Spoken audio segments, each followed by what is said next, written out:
Imagine you're walking through a river valley in the Middle East. 90,000 years ago, you've been tracking a herd for 2 days. Your group is spread out behind you, quiet, careful, and then you see movement on the far ridge. Not an animal, a person, but not quite. The brow is heavier than yours, the nose is wider. The body is shorter, thicker, built like it was made for cold you've never felt. For a second, neither of you moves. You don't know if this is a threat, a stranger, or something in between. You are looking at a Neanderthal, and they are looking back at you. This moment happened, not once, but thousands of times across tens of thousands of years, in valleys and caves and coastlines all over Eurasia. And what happened next in these encounters didn't just shape two species, it shaped what you are today, right now, reading this. For most of human history, we thought we were always alone. One species, walking a lonely path to the top. That's not what happened. And the real story is stranger, more violent and more intimate than almost anyone expected. Today, when you think about other humans, you think about other people. Different countries, different languages, same species. You've never had to wonder if the person across the valley from you was even the same kind of being. But 100,000 years ago, that question was real. Homo sapiens shared this planet with at least two other groups of humans we know of by name, the Neanderthals and the Denisovans, and possibly more we haven't identified yet. And when our ancestors ran into them, three things could happen. They could fight, they could avoid each other entirely, or they could come together. All three happened, sometimes in the same regions, a few thousand years apart. The first threat was violence. Modern humans arriving from Africa were not always welcomed. At a site called Shanidar Cave in Iraq, researchers examined a Neanderthal skeleton known as Shanidar III. He had a sharp, deep wound sliced into his left ninth rib. The researcher who studied it, Stephen Churchill, was careful about his conclusion. He wasn't claiming a war, but he said the injury pattern matched a projectile weapon, and only one of the two species in that valley had projectile weapons. That points to at least one act of violence between the two. A second Neanderthal skeleton, found in France and dated to around 36,000 years ago, shows a scalp wound likely caused by a sharp object, possibly delivered by a modern human. So the danger was real. But it wasn't the only outcome. The second possibility was avoidance. In some regions, Neanderthals and modern humans seem to have simply missed each other by centuries, arriving and leaving the same valleys at different times, like two tenants who never overlapped leases. Archaeological layers in parts of Europe show modern human tools appearing only after the last Neanderthal tools stop. No clear moment of contact at all. And the third possibility, the one almost nobody expects, is that they fell in love. Or at least, they mated. Here's where the story turns. In 2010, researchers sequenced the Neanderthal genome from bone fragments found in a cave in Croatia. When they compared it to modern human DNA, they found something nobody was fully prepared for. Living people of European and East Asian descent carry between 1 and 2% Neanderthal DNA in their genes. People from sub-Saharan Africa carry essentially none, meaning their ancestors never crossed paths with Neanderthals at all. This wasn't a one-time accident. It happened again and again in different places over tens of thousands of years. The earliest known physical evidence comes from Skul Cave on Mount Carmel in Israel, a child skeleton roughly 140,000 years old, showing a mix of Neanderthal and modern human features. Not just genetic evidence. An actual mixed ancestry child, buried by people who cared enough to bury her. Then there's Ust-Ishim Man, a modern human who lived in Siberia about 45,000 years ago. When researchers sequenced his genome, they found his Neanderthal DNA segments were unusually long, longer than what we see in living people today.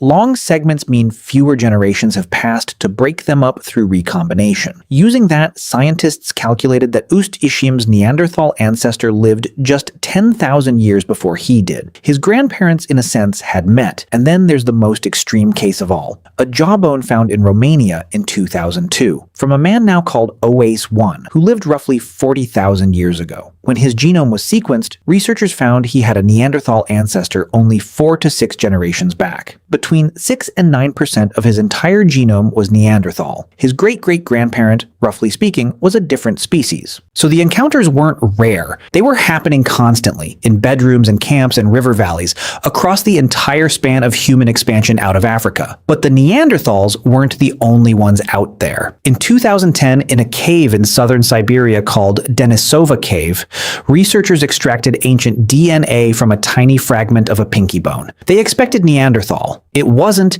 It belonged to a completely unknown group of humans, one we still don't have a proper name for. We know them today only as the Denisovans, and we know them from just 7 bones and 1 jawbone found across Siberia and the Tibetan Plateau. 7 bones. That's the entire physical record of an entire branch of humanity. And yet, their DNA tells a story almost as intimate as the Neanderthals. Today, small amounts of Denisovan DNA show up across East and South Asia. And in some populations of Melanesians in the Southwest Pacific, it reaches up to 6% of the entire genome. This means Homo sapiens didn't just meet one other species of human on their journey around the planet, they met at least 2, and they mated with both. But mating is easy to measure. It leaves a signature in DNA forever. What's harder to see and far more interesting is what happened in between. Because it turns out these species didn't just cross paths and vanish into each other's bloodlines. In some places, they built something close to a shared life. At Uchazla Cave on the coast of modern Turkey, archaeologists spent 5 years excavating layer by layer.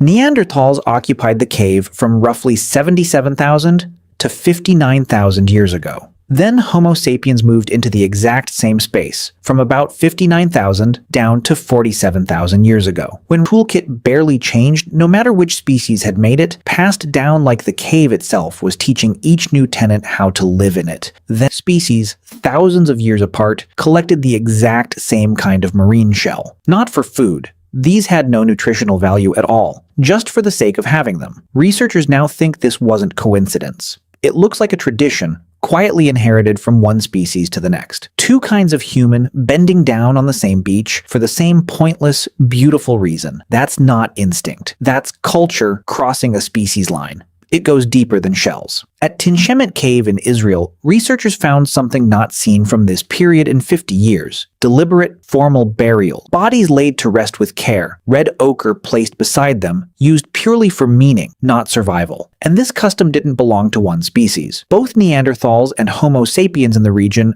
appear to have shared it. Researchers studying the site say contact between the two didn't just happen. It pushed both species toward more symbolism, more ritual, more social complexity. So picture the full range. In one valley, a spear thrown in anger, a rib bone scarred for 50,000 years. In another cave, centuries of quiet handoffs, one species using tools the last one left behind. And in another, 2 species burying their dead the same way, painted with the same ochre, by people who may never have shared a word of language. Violence happened, avoidance happened. But so did something that looks like neighbors, sharing fires, tools, and rituals for the dead, for over 20,000 years in some corners of the world. We've told this as a story about who won. Modern humans on top, everyone else extinct, end of story. But the caves aren't describing a contest. They're describing an overlap. Species close enough, for long enough, that their tools blurred together and their traditions blurred together, long before their DNA ever did. They didn't just cross paths with us on the way to extinction. For thousands of years, they lived beside us. And in that overlap,